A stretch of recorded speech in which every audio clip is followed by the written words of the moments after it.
جانتے ہو، جب آقا کریم صلی اللہ تعالیٰ علیہ وسلم کی پیدائش ہوئی تو اس وقت دنیا کا منظر کیا تھا؟ ایک شاعر نے کہا، عربی شاعر نے، وَلِدَ الْهُدَى فَالْكَائِنَاتُ ضِيَاءٌ وَفَمُ الزَّمَانِ تَبَسُّمٌ وَسَنَاءٌ۔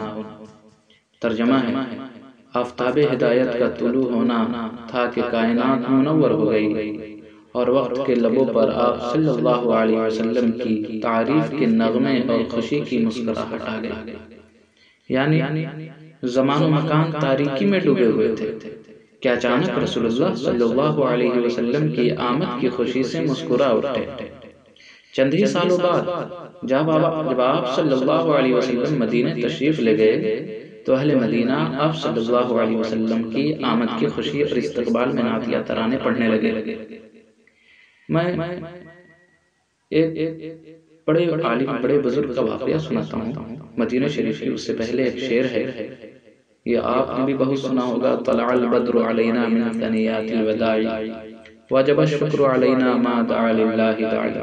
اس کا ترجمہ ہے، مقام وداع کی پہاڑیوں سے ہم پر 14ویں کا چاند طلوع ہوا، اس لیے اب ہم پر لازم ہے کہ ہم اس وقت تک بارگاہ خداوندی میں شکر کے لیے سجدہ ریز رہیں جب تک کائنات میں اللہ کا نام لیا جاتا ہے۔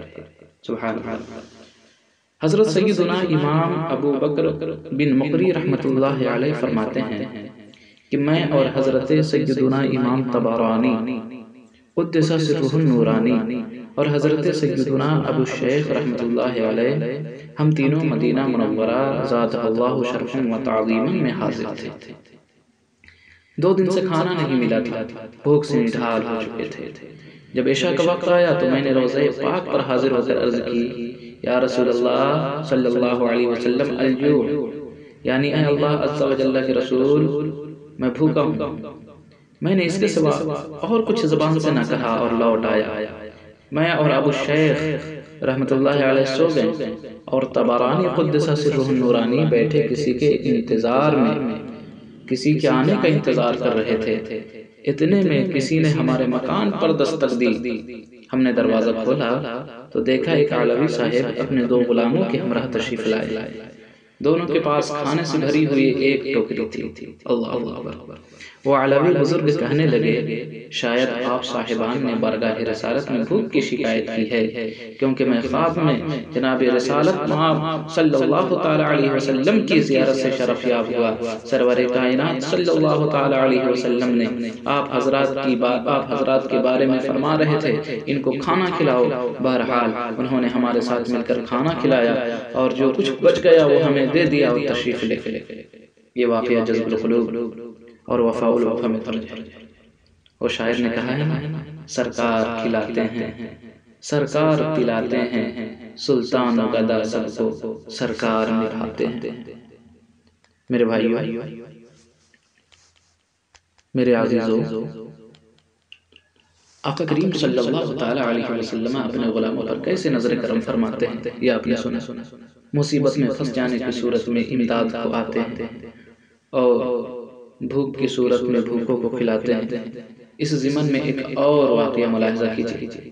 حضرت سیدنا امام ابو یوسف بن اسماعیل نبہانی قدس سرہ النورانی نقل کرتے ہیں کہ حضرت سیدنا شیخ ابو العباس احمد بن نفیس تونسی رحمت اللہ علیہ فرماتے ہیں، میں ایک بار مدینہ منورہ زادہ اللہ شرفا و تعظیما میں سخت بھوک کے عالم میں سرکار عالی وقار مکہ مدینے کے تاجدار بِإِذْنِ پروردگار غیبوں پر خبردار کے مزار پر انوار پر حاضر ہو کر عرض گزار ہوا، یا رسول اللہ صلی اللہ علیہ وسلم، میں بھوکا ہوں۔ فرماتے ہیں، اچانک آنکھ لگ گئی، اسی بیچ کسی نے جگا دیا اور مجھے ساتھ چلنے کی دعوت دی۔ چنانچہ میں ان کے ساتھ ان کے گھر آیا۔ میزبان نے کھجوریں رکھی اور گندم کی روٹی پیش کر کے کہا، پیٹ بھر کر کھا لیجیے، کیونکہ مجھے میرے جد امجد مکی مدنی محمد صلی اللہ تعالیٰ علیہ وسلم نے آپ کی میزبانی کا حکم دیا ہے۔ اللہ اکبر۔ آئندہ بھی جب کبھی بھوک محسوس ہو ہمارے پاس تشریف لائیے گا۔ شاعر نے کہا، پیتے ہیں تیرے در کا، کھاتے ہیں تیرے در کا، پانی ہے تیرا پانی، دانا ہے تیرا دانا۔ اللہ۔ ایک واقعہ اور اس ضمن میں ملاحظہ فرما لیجئے کہ سرکار کیسے عطا کرتے ہیں۔ وہ حدیث پاک ہے نا، انما انا قاسم واللہ یعطی، بے شک اللہ مجھے عطا فرماتا ہے اور میں بانٹتا ہوں۔ حضرت سیدنا احمد بن محمد صوفی علیہ الرحمہ بہت بڑے اپنے زمانے کے بزرگ ہے، فرماتے ہیں کہ میں 3 مہینوں تک جنگلوں میں پھرتا رہا، یہاں تک کہ میری سب کھال گل گئی۔ بالآخر میں مدینہ منورہ زادہ اللہ شرفا و تعظیما میں حاضر ہوا، اور میں نے غمزدوں کے دلوں کے چین سرور کونین صلی اللہ علیہ وسلم اور شیخین کریمین رضی اللہ تعالی عنہما کی بارگاہوں میں سلام عرض کیا اور سو گیا۔ خواب میں جناب رسالت مآب صلی اللہ تعالی علیہ وسلم کی زیارت سے شرف یاب ہوا۔ آپ صلی اللہ تعالی علیہ وسلم فرما رہے تھے، احمد تو آ گیا، دیکھ تیرا کیا حال ہو گیا ہے۔ میں نے عرض کی انا جائع وانا ضیف یا رسول اللہ، یعنی یا رسول اللہ صلی اللہ علیہ وسلم میں بھوکا ہوں اور آپ کا مہمان ہوں۔ سرکار دو جہاں مالک کون مکان صلی اللہ علیہ وسلم نے ارشاد فرمایا، ہاتھ کھول۔ فرماتے ہیں جب میں نے اپنا ہاتھ کھولا تو اس میں چند درہم تھے، اور جب میں نیند سے اٹھا تو جب آنکھ کھولی تو درہم میرے ہاتھ میں موجود تھے۔ اللہ اکبر!